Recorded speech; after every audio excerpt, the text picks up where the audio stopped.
So, I spent a lot of time playing the newest game Zenless Zone Zero, and I have some strong feelings about it. I've done a lot of missions, I leveled all the characters, I built my team, and I basically just explored every single aspect of the game. Now, I think this is the first closed beta test, so I'm not really sure when the game is coming out, but I'm guessing because you've played other Hoyoverse games, you're probably interested to know what this game is all about. Now, keep in mind, this is still not a final version of the game, so everything I'm talking about here is basically just my opinion about the first closed beta test I'm doing here. But you're probably wondering, what is Zenless Zone Zero about anyway? Well, as you can see right now, I'm in a video rental store, and this is basically your main hub. Now, you can't pick between the siblings, and right from the start, there's like a small plot twist in the game. She gets basically zero dialogue, and most of the interactions actually come from Wise, which is basically her brother. So if you want to see a lot of dialogue options coming from a character, pick the main character which you want to hear from. So you can actually leave the store and enter a city, which is called the 6th Street.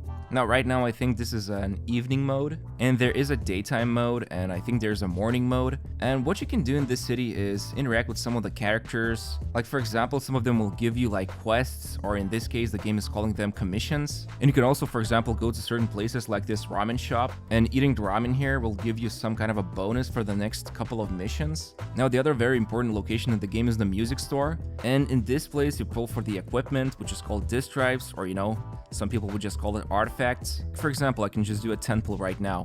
And as you can see, I got a couple of C rank discs, there's a B rank disc, and right now, depending on what your account level is, which in this case is called a proxy level, I can get a C, A, or B tier disk drives. At the final proxy level 20, it will be B or A tier discs. And you want to get A tier discs because those are the best ones. Now you're probably wondering, well, do you have to spend money to get the discs? Right now, not really, because all you have to do is just go and do a single commission, and you obtain like 5 pulls for the gacha system. And to do the mission, obviously you have to spend the stamina points, which in this game they're called film, but we also call them resin sometimes. So these are the two biggest locations in the game, the ramen shop and the music store. Everything else, what happens here is that you just basically walk around the city, see if there's new people in there. Maybe somebody has a exclamation mark, which can be blue for new quests, or it can be yellow to just simply talk to the NPC. And sometimes the NPC will give you like these new items, which are called Ethereums you can discover. And I'll talk about it in just a moment, but basically the streets you're exploring, they feel kind of alive.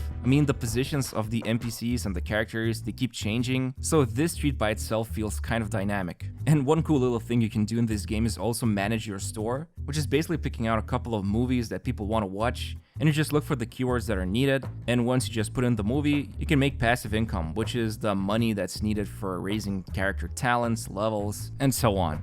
But yeah, I like the city exploration. I just hope they do something similar to Persona 5, where as you keep playing the game, more and more streets or even city regions get unlocked, because the 6th Street feels really small right now. And as you notice, like there's so many different and cool characters you can meet up, like this dog working at a newspaper stand. The dude making ramens is also pretty interesting. So yeah, I think if they add more stuff to explore, the game will feel more fleshed out. But let's talk about the core gameplay. So the main way you're playing this game is by just accessing this computer and selecting one of the commissions, and what will happen next is that you will enter this kind of a roguelike mode where you will be using your bunny avatar and walk through these TV screens. Now each television screen will show you some kind of an image, and depending on what that image shows will be the event, and there's like so many different events on these TV screens. Now the tricky part with the game is that there's this thing called corruption, so each time you enter a new TV you will be gaining corruption, and once it builds up enough you will gain a single debuff, and I think you can gain up to 5 or 4 of them in total. But honestly, I never felt they were threatening to me. Like I would always just build up the maximum corruption I can because I'm just greedy and I want to collect everything on the screens. Maybe this will become more challenging in endgame commissions, but after spending like 30 hours playing this game, I just couldn't care less about those corruptions. Like they didn't really do that much to my characters. Now, the next big thing about the commissions are the Ethereums you can collect. Basically, think of them like modifiers you add to your characters. Like for example, you can deal more damage, you can dodge more, you can regain more energy or health. Like for example, if a character can freeze enemies, picking up some Ethereums can increase the freeze duration or can even cause more damage with freezes. Like initially it's pretty fun, but I also kind of think because I'm picking up these Ethereums constantly, you never fully get to experience the neutral state of the character. But on the other hand, if I'm playing a couple of ice characters and I'm picking up those freeze Ethereums, it feels really rewarding to use them. And as I said before, you can unlock more and more of these Ethereums as you keep exploring the 6th street and talking to more NPCs, because most of them from their dialogue options will give you like new Ethereums you can use in the commissions, which I'm pretty sure is a familiar feeling for those who play roguelike games. But overall, I'm not sure how I feel about the commissions just yet, because to me it seems like I spend a lot of time just navigating the TV screens, and I actually spend less time fighting the enemies, which is the fun part of the game. Like to me, the whole novelty of the commissions wears off pretty quickly. I just want to collect some of the Ethereums and go into combat, and there's like so many loading screens right now. Like it sometimes just feels overwhelming to keep doing the same thing over and over just so you can enter one of the arenas and finish combat in like 20 to 30 seconds. So yeah, I think if they can make the loading screens faster, or if they can make the whole experience of the whole traversal of commissions faster, it would be really beneficial for the game. But anyway, let's talk about the best part, the characters. Now, there's a total of 11 characters which are called agents in the game, and looking at the characters, they're actually kind of complex in my opinion. Like, besides the usual stats as you can see here, each of them have 4 skills, but there's actually more of it. So there's basic attacks, which you just use with your left mouse button, or just tap the attack button on your mobile phone. There's also special attacks, which to my surprise, you can actually just spam them. There is no cooldown on your special attacks, and instead, your basic attacks will build up energy, and once you reach enough of it, the special attack will become an EX version, and it will become like this bluish purplish color, which will unleash like a stronger version of it. You can also dodge with every single character, and if you do a perfect dodge, you can also unleash a stronger dodge attack. And finally, there's also like the ultimate attacks or quick time event attacks, which are combined into a single one. They're kind of similar to the ultimate attack. Some of them differ a little, but basically like there's 3 versions of it. The first one you can usually use when the character is knocked down or it gets damaged. You can just quickly switch to the next character and they will unleash their quick time attack.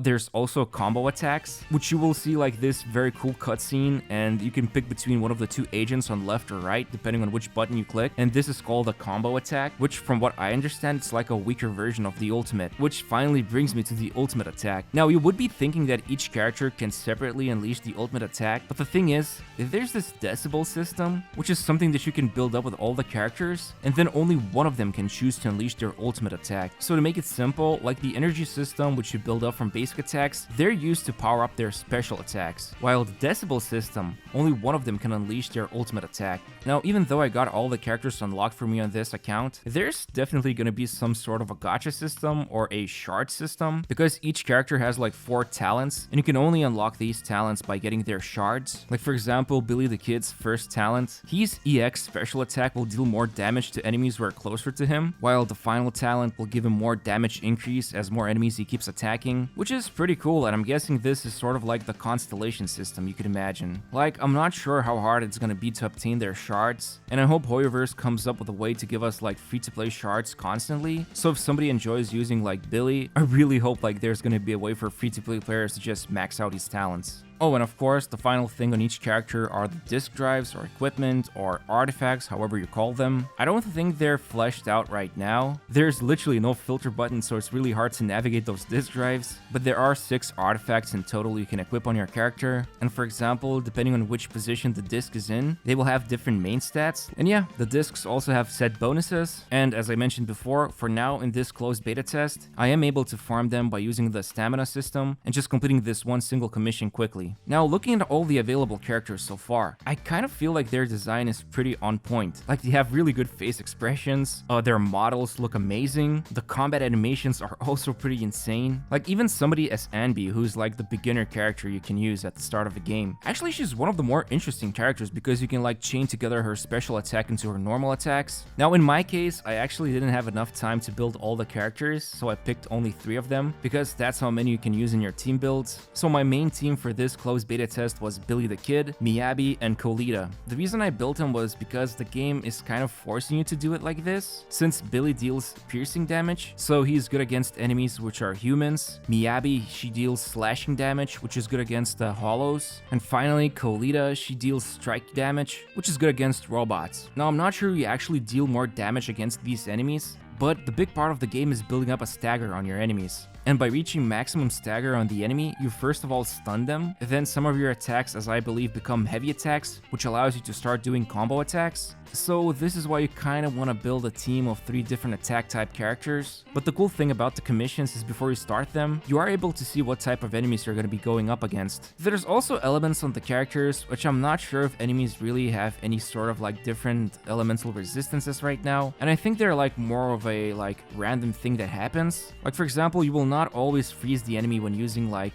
Miyabi's ice attacks. And for example, Kalita's fire attacks can burn the enemies, but it's also kind of random, I think. So I feel like right now, you pick these elements if you want to like pick up some Ethereums to boost them, or you just want to like enjoy that kind of a playstyle. But yeah, I've been having a lot of fun playing this game. The amount of combos and cool stuff you can do with your characters is really amazing. I just really wish the game had like bigger stages, because once you get in, you get like a couple of waves of enemies and you're done, and then you're back to exploring the TVs. Like I know this is the first closed beta test, and I really enjoy the game as it is right now. The combat, the characters, the music and graphics feel amazing, and I feel like I'm gonna be really passionate about this game once it comes out, because I see some really unique ideas and some really cool combat mechanics introduced here. But if you are expecting something like an open world game, this is not it. This is more like a usual gacha game you would play on your mobile phone. But the biggest question right now I have is like, what type of endgame we can expect here? I have seen the core mechanics, now I'm just wondering like, how will I be motivated to keep logging in each day and playing the game? Honestly, right now, if you noticed, most of my complaints don't really have anything to do with the core mechanics. Maybe the only thing that has to do with it is the traversal with the TVs. Everything else I believe could be improved, because as long as the combat characters and music and the vibe of the game and the story feels really good, Hoyoverse can just spend more time like polishing the other aspects I just mentioned. And overall, I think this game is gonna be really good for those people who just want a really quick like action RPG experience, and they also like want to live in a quirky world full of like majestic creatures like a